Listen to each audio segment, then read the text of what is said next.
This idea that government's job, the federal government's job, is open-ended. It's there to right all the wrongs, to make everything fair. And that's all a big lie. And that's how we get stuck in it. But if we can reinvigorate this idea that the Constitution and the limited government it guarantees us is our birthright, and that liberty is good, that government expands only at the expense of individual liberty, we'll be better off. We've got a real opportunity with this election. People love to say every time this year's election is critically important. I think this one is an especially important inflection point. In addition to the presidential election, where we've got one of the most liberal, progressive, and frankly lawless presidential administrations in U.S. history, the Senate's on the line. I think Republicans have a real shot at recapturing the majority. That's happening at the same time when our current Senate Republican leader, who's in his 18th year, a world record in the Senate for either party, is going to be stepping down as leader. We'll have the chance to elect somebody else. And I expect, I'm pushing, messaging to my colleagues constantly, let's focus, before we get to the who, let's focus on the what. Let's talk about what it is that we envision for this position. We want somebody who will foster and promote the kind of atmosphere in which individual members and the states they represent, their respective voters, can have a voice, because that voice has been narrowed. It's been narrowed to a very small choke point. And it has not inured to the benefit of the American people. And it's frankly one of the reasons why we're $35 trillion in debt. And in a place like Utah, where the Republican Party has been dominant yes. for most of my lifetime, not all of it, but most of it, there is sometimes an assumption that if they're Republican, they are going to do conservative things. Now, but in the meantime, there are a lot of people who will push agenda items that are themselves very carefully disguised progressive dream pieces. For example, there was a voter initiative pushed through a few years ago that tried to take away some of the legislative redistricting authority from the Utah legislature and put it in an independent, bipartisan or nonpartisan commission. You see where this is going. I mean, yes. Anytime you put it in the hands of unelected, unaccountable experts, the way the thing works, particularly in conservative states, is going to move you further to the left. So it passed. It's one of the reasons I'm not a big fan of voter initiatives. We've got a Republican form of government. We shouldn't dilute it with these. You've got legislatures for a reason. I think it's better to have them do it. But regardless, it's allowed under our state constitution. It passed. Well, our legislature, as well it needed to, modified what they did so as to keep the legislature more or less, still in charge of the ultimate product. Our Utah Supreme Court, 5 members on it. All 5 of those members have been appointed by Republican governors and confirmed by our Utah State Senate, Republican dominant for many decades. All 5 of them recently agreed that the legislature's modification of the original redistricting reform was unconstitutional under our state constitution.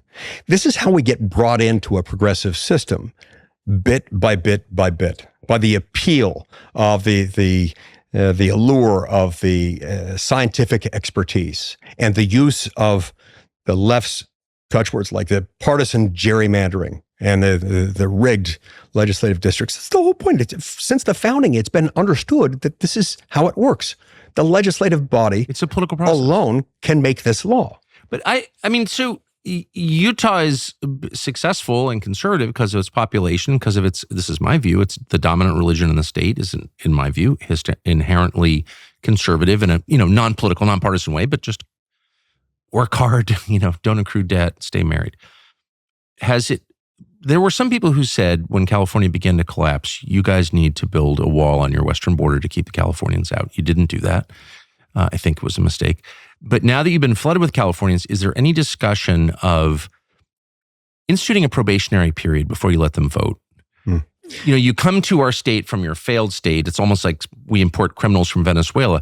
You can't vote right away.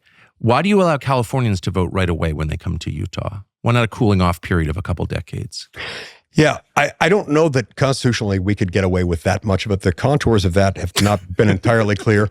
But generally speaking, there is an understanding under the Constitution that U.S. citizenship means that you can move from one state to another. I know, but it's California. You're moving literally from, West LA to Salt Lake, and you get to bring your values with you. That can't be good. Some of that happens, but some of it has been surprising. Now, I was last reelected just a year and a half, close to 2 years ago now.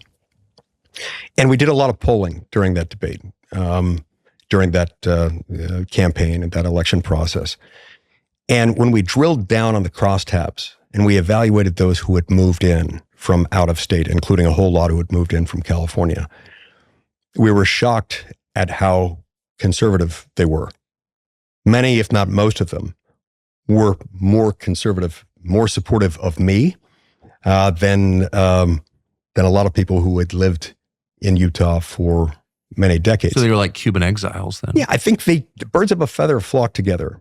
And if you've seen the failures of California and you see that some of those failures, some of those problems are related to the fact that California has been intoxicated by the progressive lies, the false promises of a progressive nirvana. You're not necessarily going to choose Utah as your next place to live if what you're seeking is another progressive nirvana. And so they tend to be self-selecting. They're voting with their feet. And those who choose to go to, obviously there are exceptions, but by and large, those who have chosen to move to Utah from California recently, I believe, lean more conservative, even more conservative. I hope that's right, because you've seen in a bunch of other places, Jackson, Wyoming, for example, Dallas, people who leave California, liberals, because honestly, they hate diversity. That's part of it. They want to live in a whiter place. That's just a fact. I know some of them. Move to Bozeman. Funny how that works, right? Well, it should be illegal, by the way. You vote to defund the police, you should be required to live in Oakland for the rest of your life. But then they come with their creepy white guilt, their, terrible attitudes about government, just their kind of decadent nihilist views. Yeah. Like that does happen. Yeah, it does. And it reminds me of, have you ever read a book called The Naked Communist? No. I read this recently. So it was written by a guy named Cleon Skousen. Utah. Famous guy, yeah. A friend of my wife's family, and he was actually at our wedding. I didn't even know until our wedding day that they were... Mark Skousen's father. Yeah, exactly. Mark Skousen's father. A great man, as is Mark. I somehow didn't realize my wife's family was really close to Cleon Skousen until our wedding day. And he introduced himself to me in the temple just before our ceremony started. And I was like, wow, the Cleon Skousen is here. I was asked recently by the Skousen family to speak at a gathering of Cleon Skousen fans and family members, honoring his life. And in preparation for that, I read one of his books that I hadn't previously read. I've read a bunch of his other books.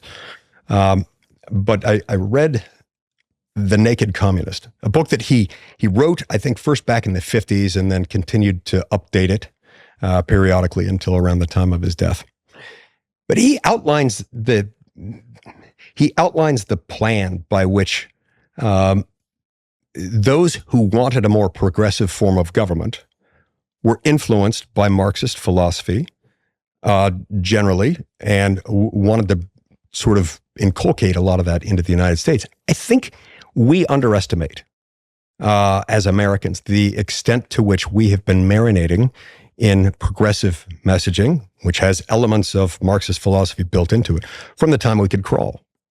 From the time we entered kindergarten, whether you went to public school or private school, even many religious schools, and regardless of where you attended university, unless you went to Hillsdale or a couple of other places, more likely than not, you received a lot of conditioning with progressive ideology.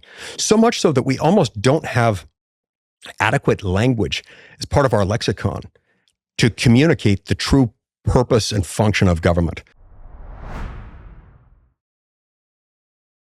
Thanks for watching our YouTube channel. We hope you'll subscribe to it. And by the way, you can hit the little bell on there and get notifications every time we produce a video. We hope you'll do that also.